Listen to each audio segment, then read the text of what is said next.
Okay, just a little bit about Google advertising. Google Ads been around a long time. They are, they can be quite expensive. Uh, but I just wanted to throw this one in there because it's um, it's fairly new to a lot of people. I think realtors started getting into it last year. I may have opened up in 2019. I forget the timeline, but still somewhat new to some real estate agents. Now, what Google Screened is, you have to go through a process with Google of background checks, your license check, all sorts of things to make you sure that you are a qualified agent, and because you want this Google Screened mark. Now, what happens when you go through all that and then get into their advertising program? Like this is just I went into Real Estate Agents Richmond, Virginia, and three agents popped up at the very top, up above the regular paid ads and even above the what we call the three-pack Google My Business advertisements. Those are organic. But you see how that those three, for confidentiality, I blurred their names and faces there, but you can see how much advertising and how much name recognition they can start getting by being at the top of that search. Now, as others are in the Google Screen, and I'm sure there are many more in that area as well, they're paying into the advertising program too, and they're getting theirs up the top of the page quite a bit too, depending on how much they're paying and how Google is rotating it. But I do know that there are a lot of agents doing that, and I'm not saying to necessarily just plan on spending a lot of money with Google Screen, but I would go through the process of going through letting them do the background check, applying for it.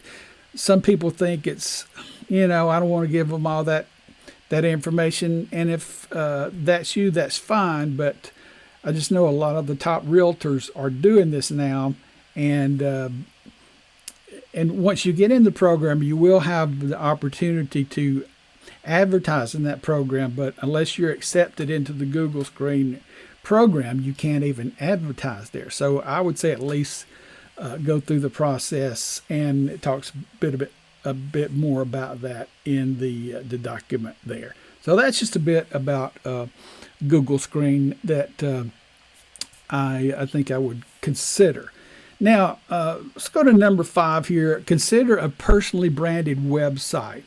Most of the large real estate companies under whose umbrella you may choose to work, they're going to give you a personal site, a personal page, a personal mini site. And it's going to have, it's probably going to look very nice. It'd be heavily branded with the brand of the big company.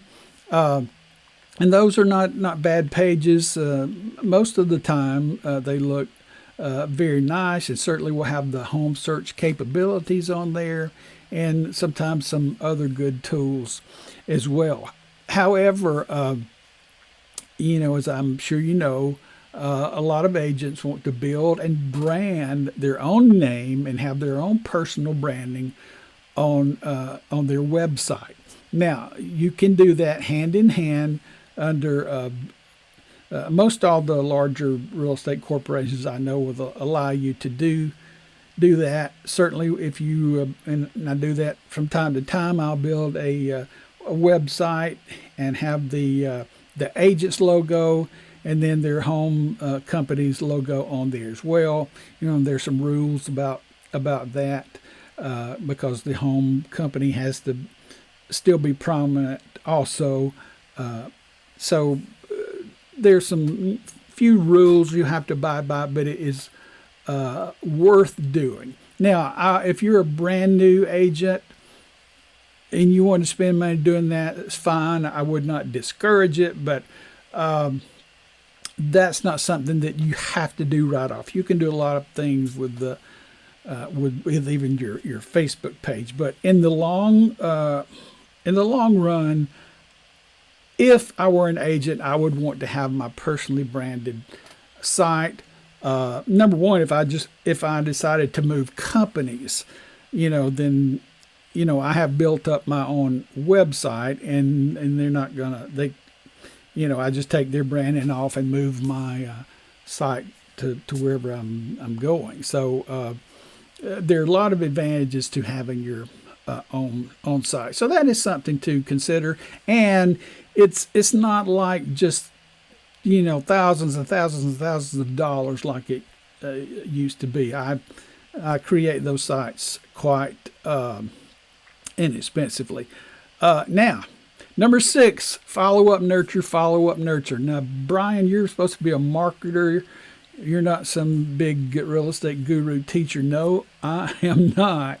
But I do know that, I meet weekly with a group of online entrepreneurs who do real estate lead generation. And one of the things that I'm just going to be let me say this probably doesn't apply to you, but it does apply to in a lot of cases where some marketers are giving some good leads to agents, and they are just simply not following them up and nurturing them. They're giving them leads that perhaps are not going to buy a home in the next 3 or 4 weeks, but may very well buy a home in the next 3 to 5, 6 months. But they're not doing their follow-up. They're not doing their nurturing. And there again, you may be one who is just on top of it, and I give you the credit for that. You probably are. But I'm just saying that there are some who are being slow on the follow-up, and therefore they're losing some sales that they should be making. So just a couple of notes there. I'm not trying to be preachy about that. That's just way a reminder. I mean, what do I know? But here's something that I like. I heard a while back. Is, are you forgettable? Don't be. In real estate, as in most other businesses, you need to be unforgettable. And I tell about dancing with my daughter on her, my middle child, at her wedding, and we used the Nat King Cole and Natalie Cole song "Unforgettable." Oh, it was a great moment. I get chills just thinking about it. But that word sticks in my mind a lot now. Are you being unforgettable to your prospects and to your leads, or are you just another agent that is handing out a card or giving out a refrigerator magnet or whatever? And I'm not being critical of those things, but what are you doing to make yourself unforgettable to them? I'm not going to go through them in this video, but there's a couple of things there in those blue action box that I think that would help you become unforgettable. All right, we are coming up on our last video. I'm going to stop this just for a moment. Number 7 is a walkthrough of about 6 steps that I would encourage you to do if you're just kind of getting in to the online marketing, or if you feel kind of stuck in your online marketing. And we'll get into that in just a moment, and I'll be right back. Thanks.